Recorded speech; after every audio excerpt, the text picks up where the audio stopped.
Pavarësisht se Shqipëria ende nuk e ka kaluar fazën e ndërmjetme i bar, konsideruar si testi kryesor i progresit në funksionimin e shtetit ligjor dhe luftën e korrupsionit në nivele të larta, pa të cilin Shqipëria nuk mund të mbyll grup kapitujt, ambasadori i Bashkimit Evropian në Tiranë, Silvio Gonzato, krah kryeministrit Edi Rama, mohoi që të ketë bllokim të negociatave. Akuzat e artikuluara shpesh nga opozita, shefi i delegacionit të Bashkimit Evropian i konsideroi si spekulime për atë që po ndodh në Bruksel.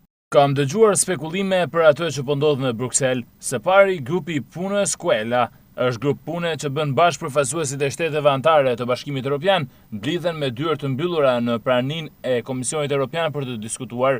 KE i ka dorëzuar këtij grupi pune raportin e IBAR për të parë nëse Shqipëria ka përmbushur piketat e ndërmjetme që të kalojë në fazën tjetër, që është mbyllja e kapitujve. Raporti ka bërë vlerësime pozitive. Janë shtetet anëtare që do të diskutojnë. Nuk hidhet në vot, ato vetëm e diskutojnë.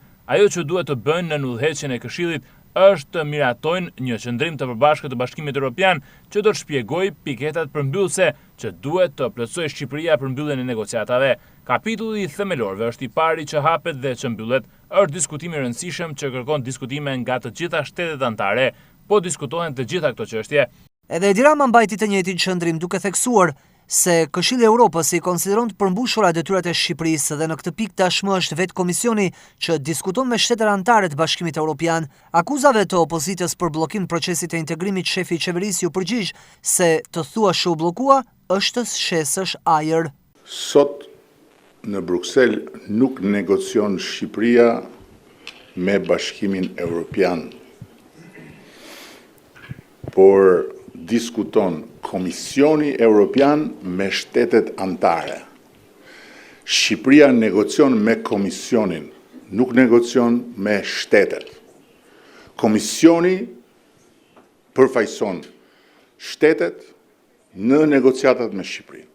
Dhe pastaj, fazë pas faze, kur Komisioni i konsideron të kryera detyrat e një faze, shkon tek shtetet për të paraqitur raportin e vetë. Komisioni Evropian i konsideron të përmbushura detyrat e Shqipërisë për këtë fazë dhe për të ashtu quajturat piketat të ndërmjetme. Dhe tani është komisioni që po diskuton me shtetet anëtare. Dhe të thuash këtu u bllokua nga X-i apo nga Y-i është të shesësh ajër.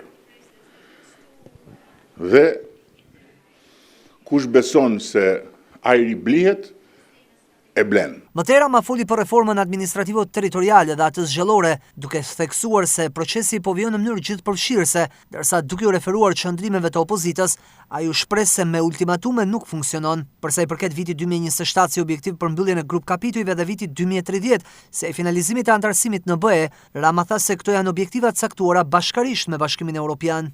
Imponime, edhe ultimatume, edhe qëndrime të paracaktuara, besoj që është mjaftueshëm kohë gjatë për të kuptuar që me mua dhe me ne nuk funksionojnë. Dhe një gjë mund të them që ne jemi shumë të interesuar për të ulur numrin e deputetëve të parlamentit. Dhe uroj që të ketë konsensus në këtë drejtim për të racionalizuar këtë gjë dhe pastaj nga këtu çdo diskutim tjetër është i hapur, ndërsa për sa i përket çështjes 2027-s, duhet ta përsëris që 2027 është një objektiv i vendosur bashkarisht. Por është lënë dhe një hapësirë që gjëja për një arsye apo një tjetër mund të ketë një zgjatje deri nga mesi 2028-s. Kështu që jemi pak a shumë në të njëjtën gjatësi vale dhe për këtë arsye 2030 është vendosur si një objektiv, po themi, madhor, sepse pas negociatave është procesi i ratifikimeve, është procesi i miratimit nga shtetet, kështu që ai kërkon një kohë por 2027 është e bëshme dhe është aty e vendosur bashkarisht. Reforma zgjedhore. Një nga kërkesat që kemi cilësuar është që Shqipëria të plotësojë rekomandimet në vijimësi nga OSBE, është pjesë e standardeve demokratike. Pluralizmi politik, pluralizmi demokratik është i rëndësishëm dhe reforma territoriale administrative.